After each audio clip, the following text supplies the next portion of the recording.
ഗോപനും മഹിയും ഒഴിച്ച് ബാക്കി എല്ലാവരും കൂടി ഒരു ചർച്ച. വിഷയം ശാരി എങ്ങനെ ഒഴിവാക്കാം എന്നതായിരുന്നു. നിധിയും കൂടെ ഇരുന്നു. എങ്ങനെയെങ്കിലും ആ നശിച്ചവളെ ഒഴിവാക്കണം. മുത്തശ്ശി പ്രാഗിക്കൊണ്ട് പറഞ്ഞു. അതത്ര എളുപ്പമല്ല. ശശിധരൻ ആലോചനയിലായിരുന്നു. അഭിയും അവളും തമ്മിൽ ബന്ധമുണ്ടെന്ന് ഗോപൻ ഉറപ്പു വന്നാൽ മാത്രം മതി. പക്ഷേ വിനോദേട്ടാ, അങ്ങനെയൊന്നും ഇല്ലല്ലോ. അങ്ങനെ വിശ്വസിപ്പിച്ചാൽ മതി. അത് എളുപ്പമല്ല അമ്മേ. നീ വിചാരിച്ചാൽ നടക്കില്ലേ ശശി?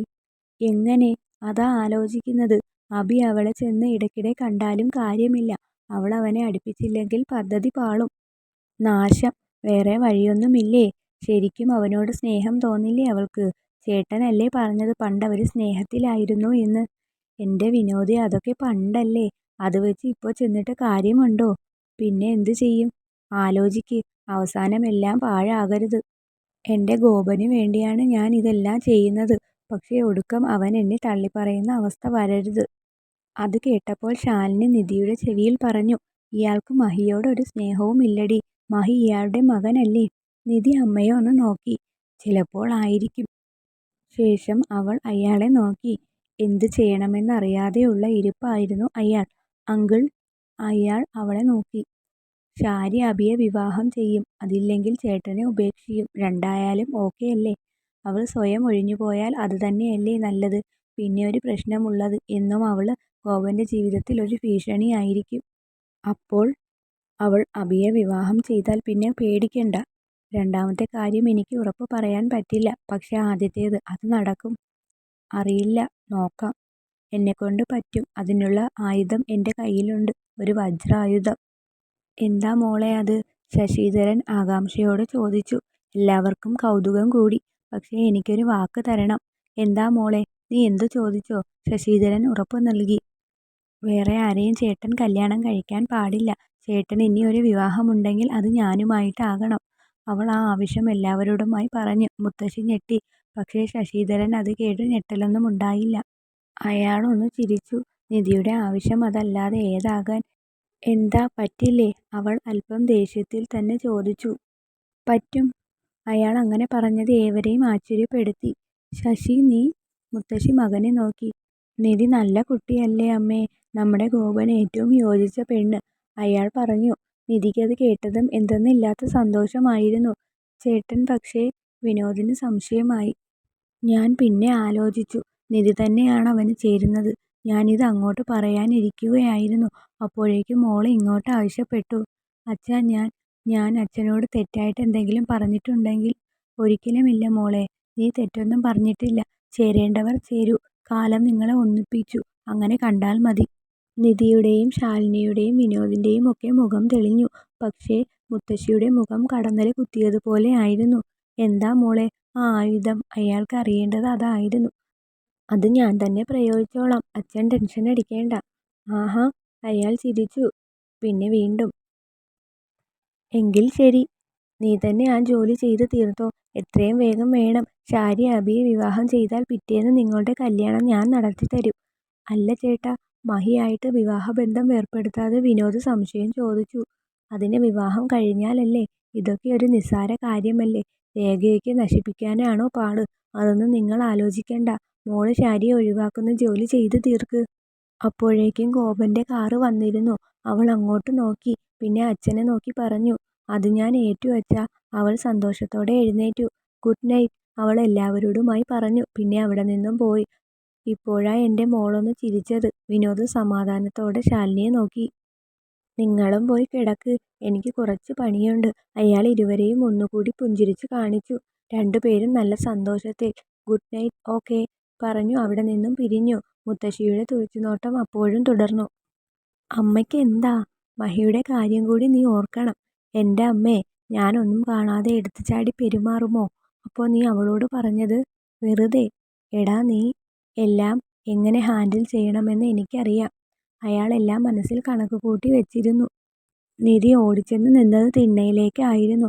ഗോപൻ കാറിൽ നിന്നും ഇറങ്ങി. നിധി അവനെ സ്വീകരിക്കാനുള്ള നിൽപ്പായിരുന്നു.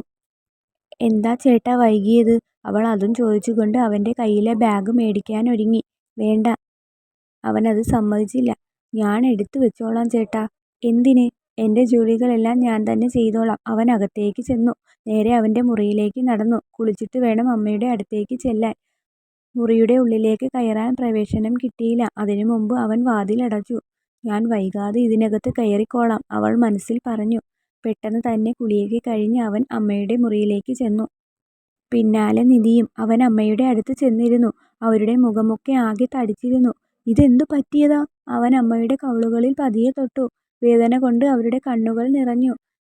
ഇതെന്തു പറ്റിയതാണ്? അവൻ നേരെ നിധിയുടെ അങ്ങോട്ട് തിരിഞ്ഞു. ദേഷ്യവും സങ്കടവുമൊക്കെ നിറഞ്ഞിരുന്നു. അയ്യോ, ഇതെങ്ങനെ പറ്റിയതാണ്? ഇനി എന്തെങ്കിലും പ്രാണി കടിച്ചതാണോ? നിങ്ങളൊക്കെ നോക്കിക്കോളാ എന്ന് പറഞ്ഞിട്ടല്ലേ? അവൻ നല്ല ദേഷ്യത്തിലായിരുന്നു. ചേട്ടാ, ഞാനൊന്ന് പുറത്തു പോയിരുന്നു. മുത്തശ്ശിയാണ് ഇവിടെ ഉണ്ടായിരുന്നത്. മതി നോക്കലും പരിചരണവുമെല്ലാം. ചേട്ടാ, ഞാനിനി ശ്രദ്ധിച്ചോളാം. വേണ്ട. അവൻ വീണ്ടും അമ്മയുടെ കവിളുകളിൽ തലോടി. കൈപ്പാടുകൾ അപ്പോഴും മാഞ്ഞിരുന്നില്ല. ഗോപന് ആരെ പഴിക്കണമെന്ന് അറിയില്ല. പക്ഷെ അവന് ഉറപ്പായിരുന്നു ചുറ്റും ചതിക്കുഴികൾ ഉണ്ടെന്ന്. ഞാൻ ഇനി ശ്രദ്ധിച്ചോളാം ചേട്ടാ. ഞാൻ ആരെയെങ്കിലും നിർത്തിക്കോളാം. ഇനി നിങ്ങളാരും അമ്മയെ നോക്കണ്ട. അയ്യോ ചേട്ടാ, നിധി ഇവിടെ നിൽക്കണമെന്നില്ല. അവനെ പറഞ്ഞു മയപ്പെടുത്തുക എന്തോ പ്രയാസമായിരുന്നു. ഈ ചേട്ടൻ, അവൾ പതിയെ പറഞ്ഞു. രാവിലെ തന്നെ കുറേ ആളുകൾ വീട്ടിലെത്തി. ആരാ നിങ്ങളൊക്കെ?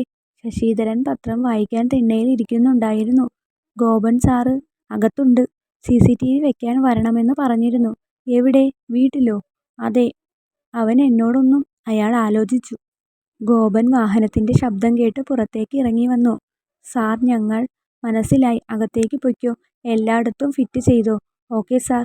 പറഞ്ഞ മുറികൾ ഒഴിച്ച് ബാക്കി എല്ലായിടത്തും ചെയ്യാം. അവരകത്തേക്ക് പോയി. അച്ഛൻ അത് നോക്കി. പിന്നെ അയാൾ അവൻ്റെ അടുത്തേക്ക് വന്നു. എന്തിനാടാ ഇതൊക്കെ? ആവശ്യം വരും. നേരത്തെ തന്നെ ചെയ്യേണ്ടതായിരുന്നു. അവൻ്റെ ആ സംസാരത്തിൽ നിന്നും അയാൾക്ക് മനസ്സിലായി ഗോപന് എന്തൊക്കെയോ കാര്യമായ സംശയങ്ങളുണ്ടെന്ന്. പെട്ടെന്ന് അവൻ്റെ ഫോൺ റിങ് ചെയ്തു. ഹലോ, ഞാൻ ആനിയാണ്. ആനി എവിടെ എത്തി? ആനിയോ? അതാരാ? ശശിധരൻ മനസ്സിൽ ചിന്തിച്ചു. 9 ആകുന്നതിന് മുമ്പ് എത്തണം. ഞാൻ എന്നിട്ടേ ഓഫീസിൽ പോകുന്നുള്ളൂ. എത്താറായി. പിന്നെ താമസം. ഇവിടെ തന്നെ നിൽക്കണം. വന്നിട്ട് വേണം നിനക്ക് എല്ലാം പറഞ്ഞു തരാൻ. അത് കഴിഞ്ഞിട്ട് എനിക്ക് ഓഫീസിൽ പോകാനുള്ളതാണ്. നേരത്തെ വരണമെന്ന് ഞാൻ നിന്നോട് പ്രത്യേകം പറഞ്ഞതല്ലേ? ദേഷ്യപ്പെടാതെ ഗോപൻ സാറേ, ഞാൻ ദേ എത്തി. അവൻ ഫോൺ വെച്ചു. ഇതേതാ പുതിയൊരു കഥാപാത്രം? അയാൾക്ക് ആളെ പിടികിട്ടിയില്ല. ആരാ മോനെ? ശശിധരൻ ഗോപനോട് ചോദിച്ചു. അമ്മയെ നോക്കാൻ വരുന്ന പുതിയൊരു ഹോം നേഴ്സാണ്. അമ്മയെ നോക്കാനോ? അതിന് നമ്മളൊക്കെ ഇവിടെ ഇല്ലേ? എപ്പോഴും കൂടെ ഇരിക്കാൻ അച്ഛന് പറ്റുമോ? മാറി മാറി ഇരിക്കാലോ. അമ്മയെ നോക്കേണ്ടത് ഞാനും അച്ഛനും മഹിയുമാണ്. നമ്മൾ വീട്ടിൽ നിൽക്കുന്നുണ്ടോ? ഇല്ലല്ലോ.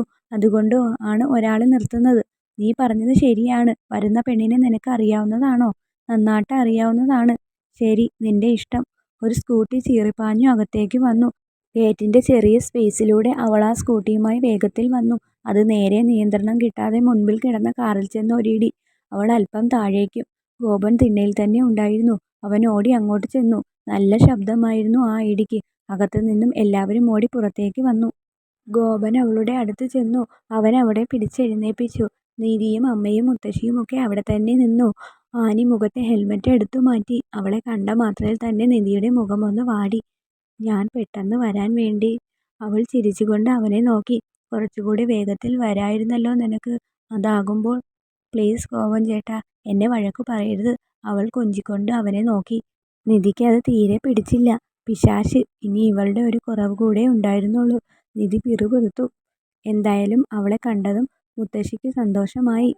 ഗായത്രി മോളെ, മുത്തശ്ശിയുടെ പൊന്നു മോളെ. മുത്തശ്ശി അവളുടെ അടുത്തേക്ക് ചെന്നു. മുത്തശ്ശി, എൻ്റെ സുന്ദരി മുത്തശ്ശി. ഇരുവരും പരസ്പരം കെട്ടിപ്പിടിച്ചു. നീ എന്താ ഇങ്ങോട്ടേക്ക് പതിവില്ലാതെ? ശാലിനി വലിയ താല്പര്യമില്ലാത്ത മട്ടിൽ ചോദിച്ചു. ഞാൻ അമ്മായിയെ നോക്കാൻ വന്നതാണ്. അമ്മയെ നോക്കാനോ? അതെ ചേട്ടാ, ഞാൻ അമ്മായിയെ നോക്കാൻ വന്നതാണ്, അവൾ പറഞ്ഞു. അതേതായാലും നന്നായി. ശശിധരൻ ഗോപനെ നോക്കി. പിന്നെ വീണ്ടും തുടർന്നു. ഇനി വേറെ ആരും വേണ്ട. ഗായത്രി മോള് നോക്കിക്കോളും ഗോമതിയെ. പിന്നെ നീ ആരെയോ വരുത്തുന്ന കാര്യം പറഞ്ഞില്ലേ? അലീനയോ എന്തോ ആ പെണ്ണിന്റെ പേര്. അവളോട് ഇനി വരണ്ട എന്ന് പറഞ്ഞേക്ക്. ഹോം നേഴ്സ് നോക്കുന്നത് പോലെ ഗായത്രിക്ക് അമ്മയെ കെയർ ചെയ്യാൻ പറ്റുമോ അച്ഛാ? ഞാൻ നോക്കിക്കോളാം ചേട്ടാ. ഇപ്പോൾ അമ്മയ്ക്ക് സ്നേഹമല്ലേ വേണ്ടത്. ആരാ നിന്നെ ഇങ്ങോട്ട് വിളിച്ചത്? നിധി ശശിധരനെ സംശയത്തോടെ നോക്കി. ആരെങ്കിലും പറയണോ എൻ്റെ അമ്മായിയെ നോക്കാൻ? ഞാൻ തനിയെ ഇങ്ങ് പോന്നതാണ്.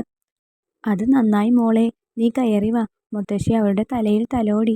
എല്ലാവരും അകത്തേക്ക് കയറിപ്പോയി. മുത്തശ്ശി പതിയെ ശശിധരൻ്റെ അടുത്തേക്ക് ചെന്നു. പിന്നെ അയാളോട് പതുക്കെ ചോദിച്ചു, ഇതാണോ നിന്റെ പദ്ധതി? കൊള്ളാം മോനെ.